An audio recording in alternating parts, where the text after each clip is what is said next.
Hi friends, megastar Chiranjeevi గారి మనశంకర Varaprasad cinema నుంచి trailer అయితే ఎట్టకేలకు మన ముందుకి రేపు రాబోతుంది.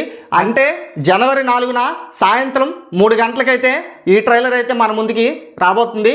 అలాగే ఈ ట్రైలర్ తిరుపతిలో ఉన్న ఎస్వి సినీప్లెక్స్లో ఈ లాంచ్ ఈవెంట్ని అయితే కండక్ట్ చేస్తున్నారనమాట. సో ఈ సినిమాలో యాక్షన్ మోడ్లో అయితే మెగాస్టార్ గారిని మనం చూడబోతున్నాం. అలాగే మనకి ఒక పోస్టర్లో అయితే అనిల్ రావిపూడి గారు గన్ షూట్ చేస్తున్నట్టు మనకైతే చూపించడం జరిగింది. దాన్నే రెడీ టు షూట్ అని అయితే అనిల్ రావిపూడి గారు చెప్పడం జరిగింది.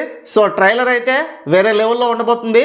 అలాగే మెగాస్టార్ చిరంజీవి గారు గన్ పట్టుకొని ఒక ఆఫీస్లో అయితే పేపర్స్ ఎలా ఎగురుతూ మాస్ లెవెల్లో అయితే మాత్రం యాక్షన్ ఎపిసోడ్ అయితే ట్రైలర్లో కనిపిస్తుంది.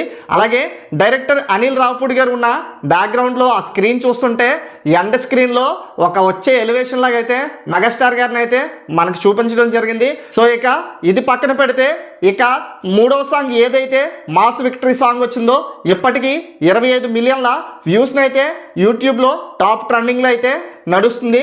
అలాగే ఇప్పటికీ యూఎస్ఏలో అడ్వాన్స్ బుకింగ్స్ చూసుకున్నట్లయితే 1 లక్షకు పైగా దాటి 1,25,000 మించి $150,000 అయితే వసూలు చేయడం జరిగింది. సో అలాగే మనకి రేపు రాబోతున్న ఈ 2 నిమిషాల 30 సెకండ్ల ట్రైలర్ ఎలా ఉండబోతుందో మీ యొక్క అభిప్రాయాన్ని కామెంట్ రూపంలో తెలియచేయండి. అలాగే వీడియో నచ్చినట్లయితే హైప్ క్లిక్ చేసి ఛానల్ సబ్స్క్రైబ్ చేసుకోండి. Thanks for watching.